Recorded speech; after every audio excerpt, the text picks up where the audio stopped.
Chapter 12. The Creature's Final Revenge. It was 8 o'clock when we landed. We walked for a short time on the shore and then retired to the inn. The wind rose with great violence in the west. The moon was beginning to descend.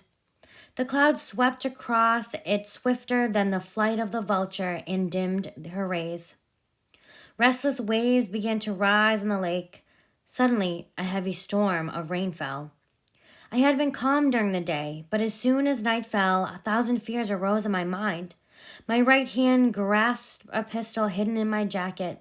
Every sound terrified me, but I resolved that I would fight the fiend to the death. I passed an hour like this, and then I suddenly thought about how the coming struggle would frighten Elizabeth. To save her from having to witness it, I earnestly begged her to go to bed. I made up my mind not to join her until I found my enemy. She left me, and I continued walking through the house, inspecting every corner that might be a hiding place to my enemy. I could find no trace of him. I was beginning to think that some lucky chance had prevented him from coming here. Suddenly, I heard a shrill and dreadful scream. It came from our room. As I heard it, the whole truth rushed into my mind. An instant later, the scream was repeated, and I rushed into the room.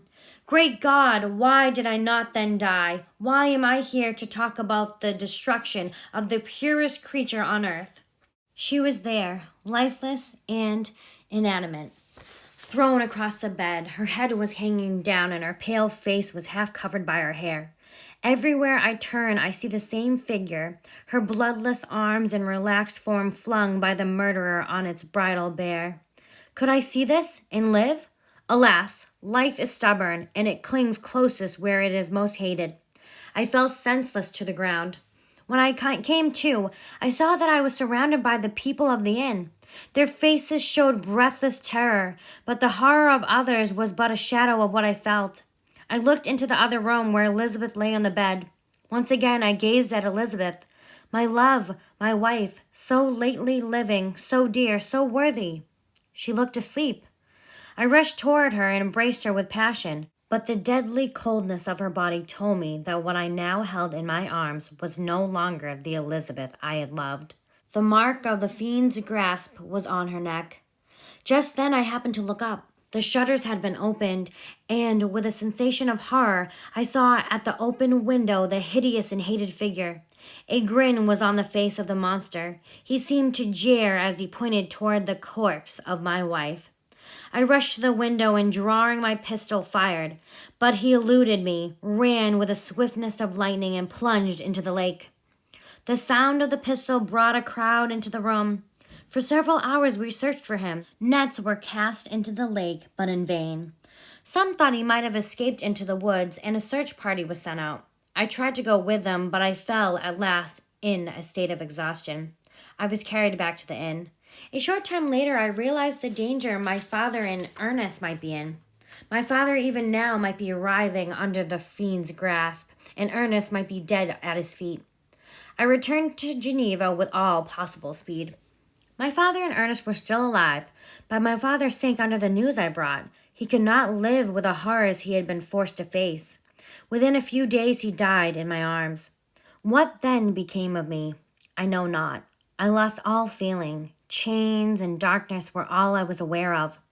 I learned later that they called me mad and had locked me in a solitary cell. As I awakened to reason, I also awakened to revenge. I felt a terrible rage when I thought of the monster I had created.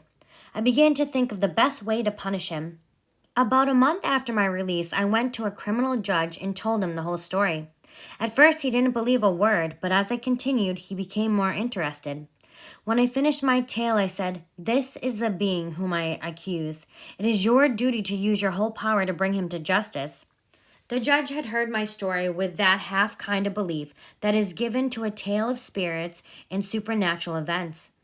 When I called upon him to act officially, I could tell by the way he talked that he didn't believe me.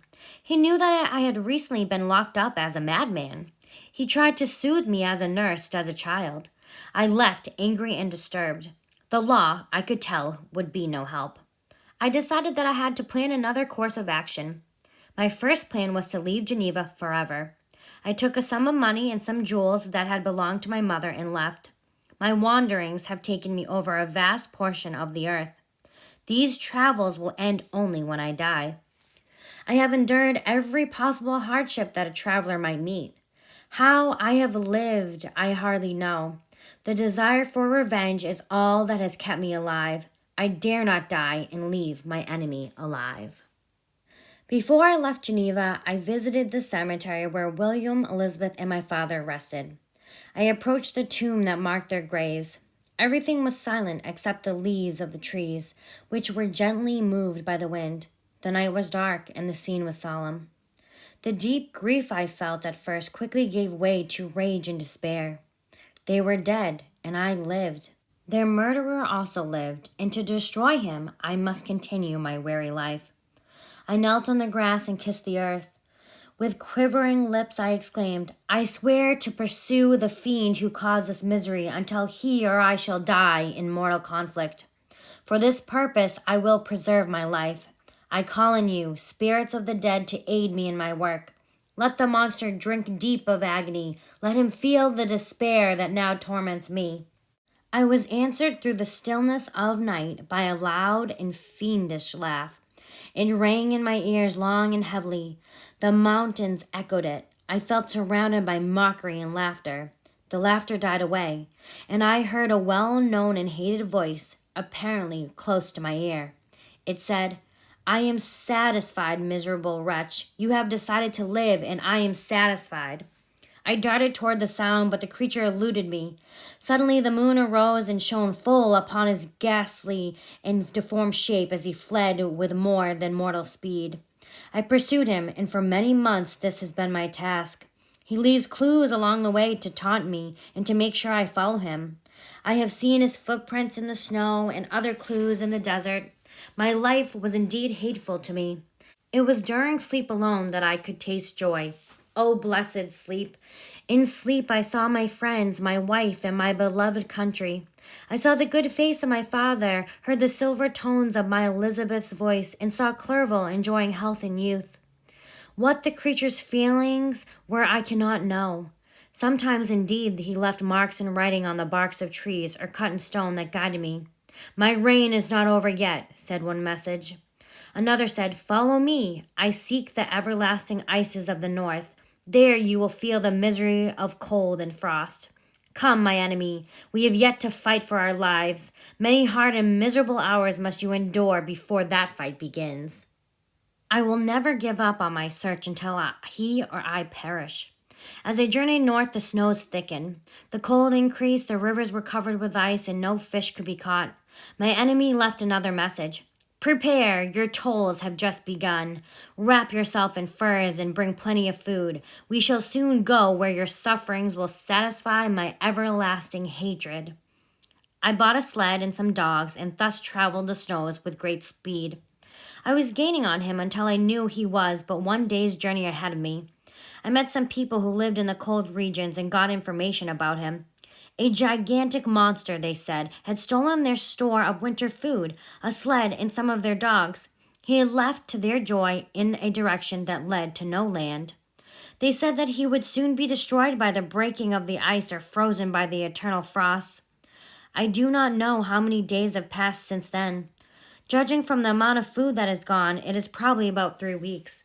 Once, not too long ago, my eye caught a dark speck on the icy plain.